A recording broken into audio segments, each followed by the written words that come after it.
What's going on, YouTube? My name is FG3000, back in the place to be, and welcome to Star Wars The Old Republic, back in the place to be. What the heck are we here for, FG? Allow me to explain. So, let's kind of do this in a kind of a roundabout way. Revelation Online is was supposed to be the last great MMO of 2016. It's not what you think it is. It's not really that great of a game. I'm gonna still play it. But it's definitely, I know a lot of people thought that might be the savior of the MMO space. It's not. Let me tell you, it's not. Even when they get their translation things, sorted out, Revelation Online is not the game that you think it is.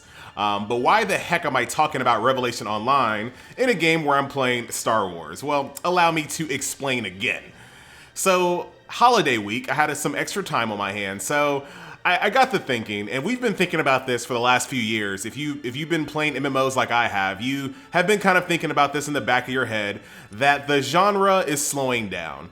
But this year is very unique. Out of all of the MMO down years and up years, this is a very unique year. Because normally, when an MMO comes out and it's not exactly what you thought it would be, there was always, well, guess what? That next MMO that's coming out in a few months, that's gonna be the good one. Or the next one after that, that's gonna be the good one. We don't have that anymore. Revelation Online was supposed to be the last great MMO of 2016. From there on out, there's nothing. In 2017, you have a few crowd-funded MMOs, and then you have 2 Korean top-down ARPGs. That's all you have. And let me tell you about those crowd-funded MMOs, not to take anything away from them. Those are not going to be all-encompassing games. So what I mean by that is that those crowdfunding MMOs are going to do one thing and one thing well, because they don't have the budget to make a game that's going to kind of please lots of different play styles. So like Crowfall, just kind of throw an example out there. Crowfall will be very, very good if you're into that PvP, world versus world style gameplay. If not, it's not going to be the game for you. So they're going to do that one thing extremely well, and that's about it. So with all that being said, since there is no game on the horizon, this is the first time we've really ever been in this situation in the MMO sphere, in the MMO gaming place, to not have anything to look forward to. But right now, that's where we are. There is nothing to look forward to. So since I had a little extra time this holiday weekend, I said, you know what? I'm going to go back to some of the old MMOs that I played and didn't really play as much or didn't really give the time of day to, because a lot of that is some things, and there's a few reasons why I didn't play MMOs when they came out. And I'll kind of get more specific as we go along, but sometimes it was just not the right time. Sometimes an MMO would come out and I would be like, you know what, I don't want to play this because a new MMO is coming out and I don't want to get sucked into this MMO just yet because I'm looking for the next MMO and things like that. That happened quite often. But let's kind of give you some examples of what I did this holiday week. I went back to Elder Scrolls Online. I went back to Terra. I went back to Rift. I went back to Skyforge again. I went back to Lord of the Rings Online. I tried to like it. It's just a little too old. And I know that kind of sucks because there's so much content there. And I have said really good things about Lord of the Rings and I want to play it, but the combat system is just so stiff and the characters, I just really couldn't get into it, unfortunately. What other games did I play? I said Rift, I said Terra, I said Elder Scrolls. Guild Wars 2. I played Guild Wars 2, which is really, really funny because I made a video called My Top 13 MMOs. My personal top 13 MMOs. And I got a lot of hate for not including Guild Wars 2 in my personal list of top MMOs. My personal list. People got mad at me because I didn't put Guild Wars 2 on my personal list. I keep saying it over and over and over so you can see how ridiculous it sounds. So I went back to Guild Wars 2 to try to test it out again. I just couldn't. I have like a level 70 something Mesmer, but I decided to start over with a Necromancer from the beginning. And I got maybe 2 hours into the game before I was bored out of my mind. And that was kind of the thing with most of those games that I talked about. I was just so bored. Final Fantasy 14, I tried once again, and I couldn't even really... That combat, I'm just gonna wait for the expansion pack when that the combat system is improved. And you know what? Let's talk about that for a second while we're just enjoying the scenery here in Star Wars Galaxy, Star Wars The Old Republic. Let me talk about Final Fantasy 14 for just a split second. So once again, that same video, my top 13 MMOs, I gave Final Fantasy XIV a Strange Award. I gave it the most high-profile MMO with the worst combat system, and I stand by that 100%. But it's funny because lots of people immediately attacked me for that. They're like, you probably didn't even play past 1 hour. And I was like, oh yeah, well, here are my characters. Here's my account. You see how many max level characters I have?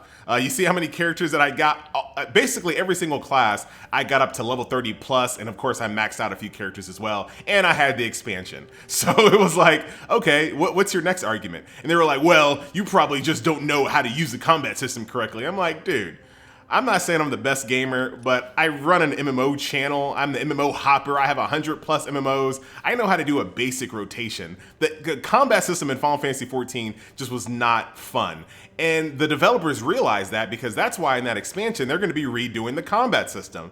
And the reason why I kind of bring this up is because fanboys like that are the worst type of fanboy, because they will defend their game to the detriment of their game. So they knew in their heart of hearts that the combat system in Final Fantasy XIV was not very good. It just was not very good. You have to, like, and I said it in my video, you have to try really hard to make me not have fun playing DPS. And that is something that I felt in Final Fantasy XIV. I didn't even have fun playing DPS in the dungeons. Like, it was just so, the enemies just felt like your attacks didn't really do much damage. The HP bars always kind of went down at the same tick no matter what. The DPS rotations felt slow, felt sluggish. There was just so many different things that I kind of covered in that video about the combat system in Final Fantasy XIV. And I'm not unique. Tons of people said that. Like, lots and lots of people said that the combat system in Final Fantasy XIV wasn't good. But really bad fanboys decided to kind of defend it to the death, to the detriment of the game. Because if they would just admit, yeah, you know what, the game is really good, but the combat system kind of sucks, maybe they would have improved the combat system a long time ago.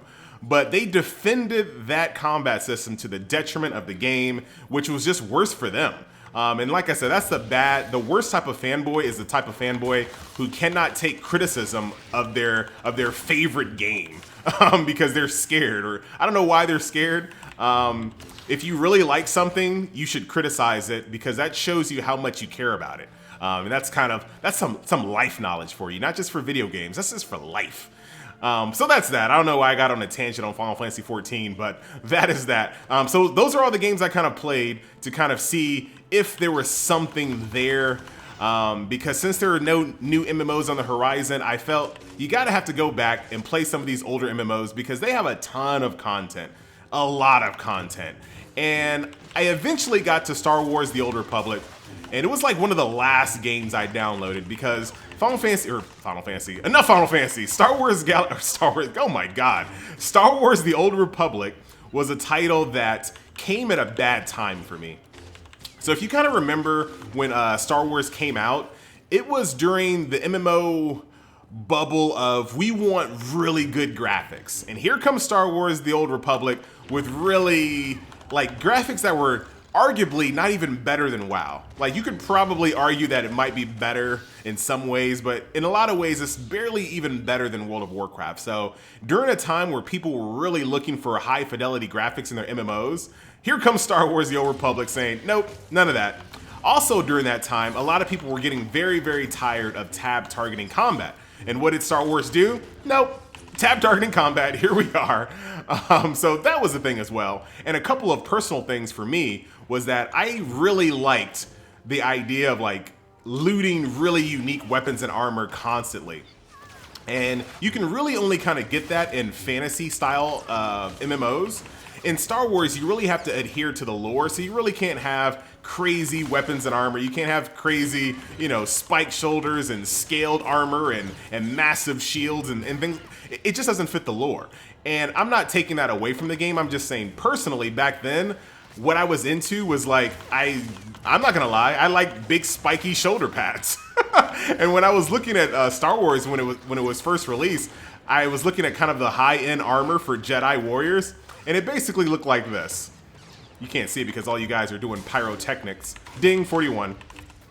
Hold on, let's get these guys out of the way here. Man, that camera angle, good job, FG. So I was looking at some of the high-end armor, and I was like, really? This is some of the high-end armor in Star Wars. So that turned me off as well.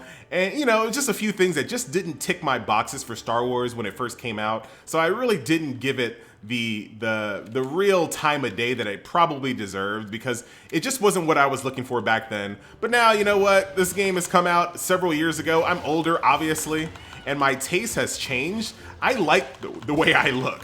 I like the fact that I'm using this lightsaber and this is like my weapon. Like, I like it.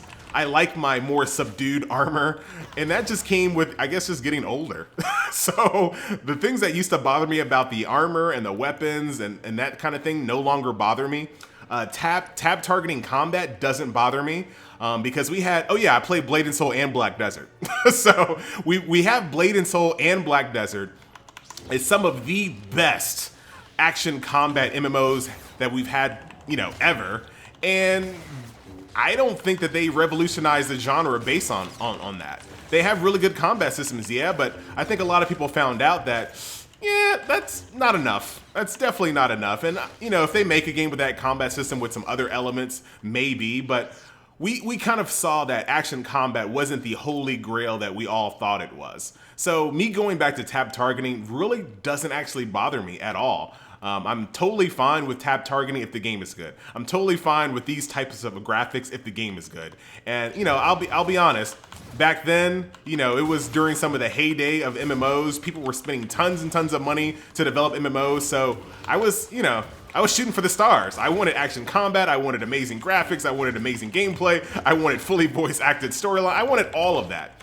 But now that I'm a little bit older, I'm okay with a few compromises, and some of these things aren't even compromises now. Like I said, I like the way my armor looks these days, so that's that. So with all that being said, I'm actually having a blast in Star Wars: The Old Republic, and this is another reason why, and I'll kind of show you here live as we go through this. So I played Elder Scrolls Online, like I said earlier in the video. Oh, easy, killer.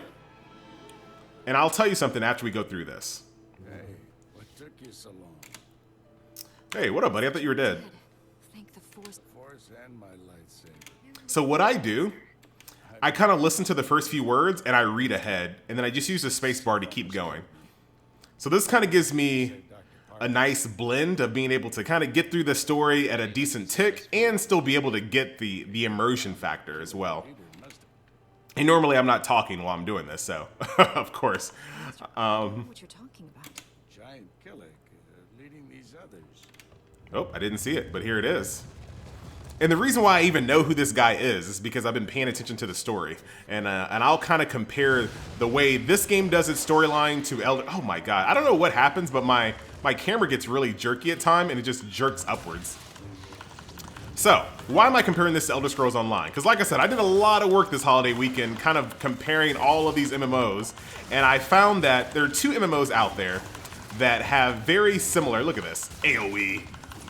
AoE. AoE. One more. AoE. There are two MMOs right now that are very similar when it comes to quest dialogue. Fully voiced quest dialogue, and that's Elder Scrolls Online, as well as Star Wars: The Old Republic. Now, I know Guild Wars 2 also, but for the sake of this comparison, we're only going to be talking about Elder Scrolls Online. So Elder Scrolls Online does a questing dialogue system very similar to Star Wars in a way, but in Elder Scrolls, I skip through all of the text every single time. There are a few quests that I listen to all the way through, but for the most part, get over here. For the most part, for Elder Scrolls Online, I really kind of skipped through the quest dialogue, and I didn't really listen to the story as well as I do here in Star Wars. And the reason for that, I think, is that Elder Scrolls Online is a lot more wordy.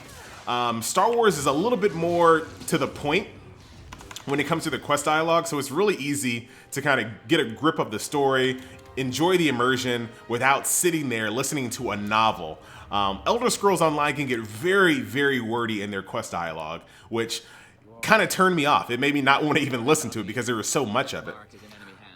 So that's a subjective thing though. So if you prefer that type of gameplay and that type of lore and that type of backstory and novel reading and all that good stuff, Elder Scrolls is definitely better when it comes to giving you more context to your actions than Star Wars. But I think Star Wars is a nice mix between getting the point across and not wasting your time quite a bit. So that's that. And I completely missed the story because I've been talking to you, but I'll just go nice. All the guy. Must have thought the Killicks would get rid of you. And then I just skip ahead. She helped the Sith steep. Skip ahead. Marked dozens of people by now. The weapons laser can kill them at any time. So right now, I'll kind of give you a spoiler. Right now, there's this thing called the death mark. And it's this crazy weapon that if I can mark you with this death mark, I got to be within 20 feet of you. But if I mark you with this death mark, this laser can kill you from any distance. It's crazy. So the fact that this game is making me care about the story has made it more fun. And as MMO players, I'm totally guilty of this. We'll jump into MMO and we'll skip past all of the story and just get back to doing what we've been doing in other MMOs. That's just grinding dungeons and grinding whatever we're grinding. And we kind of forget about the context and the lore and why we're doing certain things. This game would be so much more boring if I didn't know how cool that death mark was. That death mark is a pretty cool story arc here in Star Wars right now. Because there was a time, and like I said, this is kind of spoiler, but this game has been out for so long. If you haven't played it yet, you're probably not going to play it. Well, you might. Actually, that's probably not true, because you might see this video and go play it. But the death mark is a very powerful tool, and it gives me context to my actions. So that way, when I talk to an NPC that is responsible for killing people with that weapon, I have more of a vested interest. Like, it keeps me engaged way more than if I just skip through the quest text, was like, yeah, where's my reward? Yep, next. And I know that's kind of a duh statement. I get it, but my defense of myself is that other games don't really present the story as well as Star Wars does. So it's not really my fault that I want to skip through all the quest dialogue, because the way it's presented in most MMOs is just bad. So you can't really blame players for not really getting engaged into your story because your presentation wasn't very good.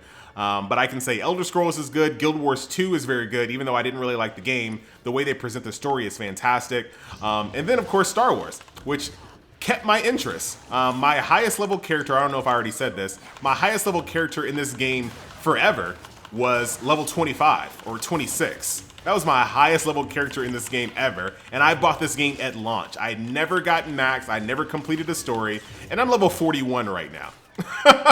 So, needless to say, I'm having a blast in Star Wars right now. But there are some cons. Right now, there's only 4 people in this zone. That's kind of sad. Pretty much every zone that I've been in has been like less than 5 people in it total. They're the only type of the only type of world chat that I've seen has been gold farmers. So it's been very, very quiet, very, very desolate, unfortunately. Maybe everyone's at the really max level. I think this game goes up to level 65, so we'll see once I get there. But just that's something to be known, is that there's like 8 servers in this game, and I have no idea why. I don't know, and they're all light population. All 8 servers are light population. I don't know why they haven't merged them at this point. Oh, hello. I sure did. If you didn't shut down my laser's power stations, I need them. I have so many targets waiting to be vaporized. Who's next? Oh man. So this guy is using that death mark and just killing tons and tons of people. I'm gonna get crunk with him here. Yourself and put us out of your misery. Really? That's just rude. I'm afraid the farm girl didn't make it. Oh, I can kill anyone I like, and there's nothing you... What an insane weapon. That is like a little too powerful.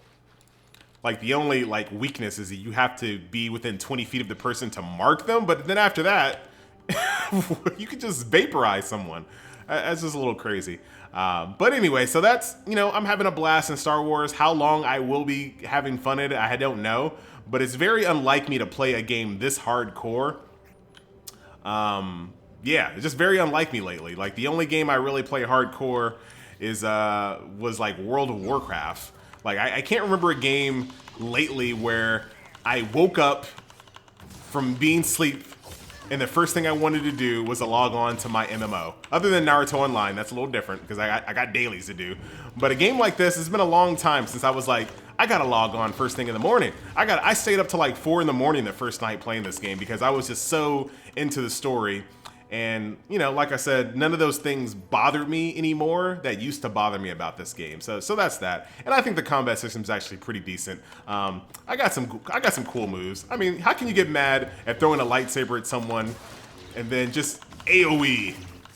AoE. I will say that the shields that my companion put on me are a little annoying. I feel like they could kind of turn down all of the buffs that I have on my character, and I know I can kind of turn those abilities off. That's not really what I mean. I think maybe they should tone down the just the flashiness of it all. Yeah, I think they should just turn down the flashiness just a little bit. And I know you might be able to turn down spell effects, but I want my spells to be flashy when I hit other people. I just don't want them flashy on top of me. So, a little different.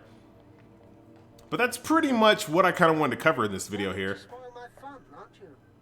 Now I have to set up new power stations where you... Oh, no, you won't. You bought yourself a few hours. Ooh.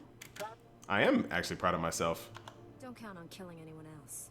You'll be dead soon. So my companion just disapproves now. Another cool thing that changed, and this was something that I didn't like before in this game as well, is that you were tied to your companion in a kind of a lame kind of way, because you really wanted to get your affection level up with your companion as high as you possibly could. So when you were in quest dialogue, you said things and you selected things that you didn't really want to, because you didn't want to annoy your companion, that you had basically no choice in picking. Like, they just gave you a companion, and now you're kind of screwed over. Like, do I just piss off my companion every single time, or do I make them happy and go against what I really want to say? So that's changed. So she still will disapprove and approve of things, but it does not affect her influence level. It's a new system. It's not called affection anymore. It's called influence. You know, I'm still kind of brand new to the game, but the things that I do know is that it won't go up and down based off of your conversation. It can only go up based off of like gifts and things that you give people and doing quests and whatnot. So it's a much better system. You can actually play yourself. So if you want to get, you know, if you want to yell at someone for doing something to you that's kind of shady, you can yell at them for that. You can kill people, and it doesn't really matter what your companion thinks. And I like it that way, because it just allows you to play the character that you want to play. So this is This way, NO, I've got 7 bioscans. Patrols report a 50% increase in blaster malfunction. Okay, set up a meeting with the staff sergeant. Acknowledged. Science Commander Kekana Hero. Hello. Regional supervisor for... Good to meet you. Science Commander. You've got no idea, believe me.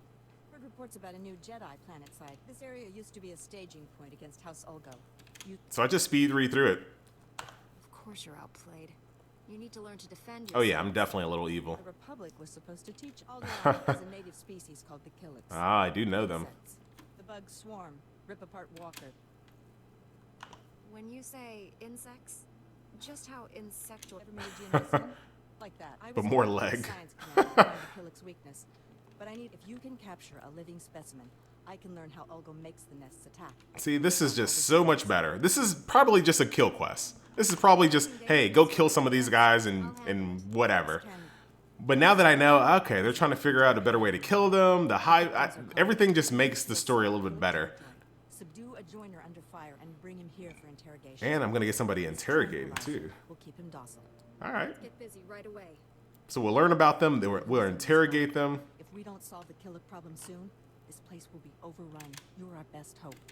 There is no second chance. So that's pretty cool.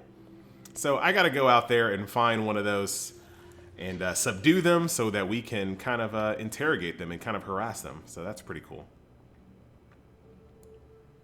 Yeah, I think that's all I kind of wanted to cover in this video. Really good time to come back to Star Wars. I know there's an expansion coming out next month, so that's that. It's also a lot easier to level in this game as well. You don't have to do any side quests whatsoever. I've leveled completely. This kind of annoys me. I'll talk about this in a second. I've leveled completely through the game, only doing the main story quests. So everything has weight, everything has meaning. I'm not doing any quests that are just like throwaway quests, so it just makes the game a lot more fulfilling for me. I'm level 41, like I said, even though I am shot down to level 34, which I find annoying in games. I don't really care for that system at all.